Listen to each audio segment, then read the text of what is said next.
Olá, meu irmão, minha irmã, tudo bom com você? Quero te convidar a refletir junto comigo o Evangelho desta quinta-feira, dia 22 de janeiro. O Evangelho de hoje é de São Marcos, capítulo 3, versículos do 7º ao 12. Jesus retirou-se com seus discípulos a caminho do mar, e uma grande multidão que vinha da Galileia o seguiu, e da Judeia, de Jerusalém, da Idumeia, da Transjordânia, dos arredores de Tiro, de Sidônia, uma grande multidão. Ao saber de tudo o que fazia, foram até ele.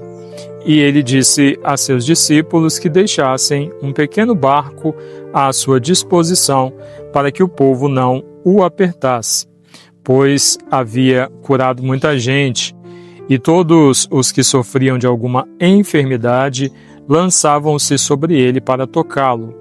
E os espíritos impuros, assim que o viam, caíam a seus pés e gritavam: Tu és o Filho de Deus.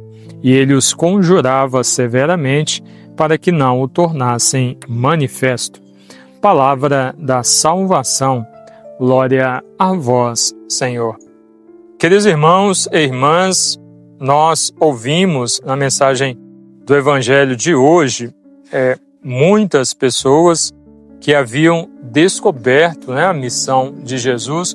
Nós ouvimos ao longo dessa semana, desses dias, aqueles que não reconheciam Jesus.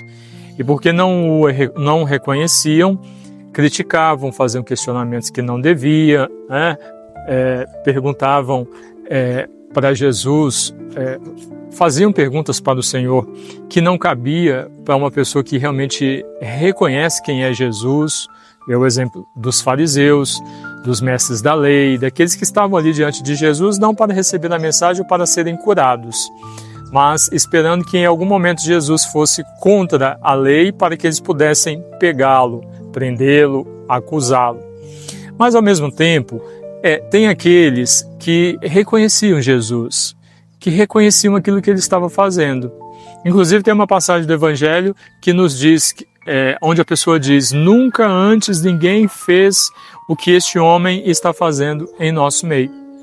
Então eles reconhecem o que está acontecendo no meio deles e que não é qualquer pessoa que está ali, de falar: olha, será que esse daí realmente não é o Messias que nós estamos aguardando há tanto tempo? E aí existe um número, e era a parcela maior. Tinha um número pequeno de pessoas, como os fariseus, mestres da lei, que iam ali para poder perturbar Jesus, criticá-lo o tempo todo, mas a grande maioria ia porque acreditava em Jesus, nas suas palavras, na sua missão, iam ou porque iam levar a sua necessidade para Jesus, ou iam levar alguém que estava precisando que Jesus fizesse por aquela pessoa, E essa era a grande maioria. E é exatamente o que o Evangelho de hoje nos traz, Essas pessoas que reconhecem quem é Jesus e que o Senhor pode fazer. Que ao ouvirmos esta passagem do Evangelho, lógico, todos nós trazemos conosco as nossas necessidades, nossas dores, limitações, nossas enfermidades, que ao identificá-las, sejam elas psíquicas, físicas ou espirituais, que nós possamos também nos esforçar por buscar o Senhor, reconhecendo que Ele e somente Ele pode nos ajudar, que só o Senhor pode fazer por nós o que ninguém mais pode. Que a fé de cada um daqueles que tinham a sua enfermidade, a sua dor, traziam consigo a sua enfermidade, a sua dor, e que criam em Jesus, acreditavam que Ele podia resolver o seu problema, nos estimule a ter também esta fé, esta crença, esta certeza de que uma vida em Cristo é possível e que viver uma vida em Cristo cessará, vai colocar fim em todo o nosso sofrimento, e que ao entender isso possamos trazer conosco que o Senhor ele está atento a todas as nossas necessidades, como nós ouvimos o evangelista São Marcos trazendo para nós. Jesus está atento, preparando, pedindo aos discípulos para preparar um espaço, um lugar, um momento, porque uma grande multidão estava indo ao encontro dele. O Senhor está atento a tudo que está acontecendo na sua vida o tempo todo. Nunca deixou de estar, né? O Senhor nunca deixa de se fazer presente na nossa vida. Os momentos difíceis que nós passamos, muitas vezes nós precisamos passar por eles para poder crescer, para poder amadurecer, caminhar na direção de Deus. Imagina se a vida fosse tudo uma maravilha, se a nossa vida fosse cômoda o tempo todo, né?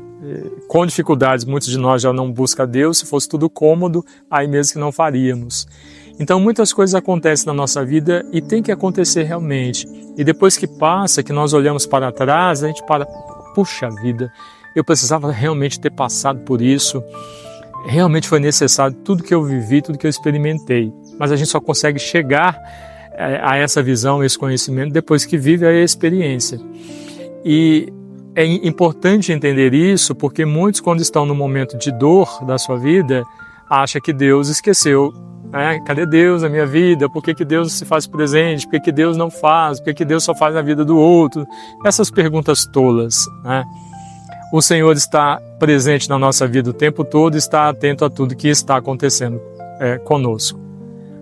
Preparando, providenciando o tempo todo. Que jamais duvidemos disso e que, tendo fé, acreditando, nós possamos então buscar no Senhor a solução que só Ele pode dar para os problemas, as questões na nossa vida. Amém? Deus abençoe você, em nome do Pai, e do Filho, e do Espírito Santo. Amém.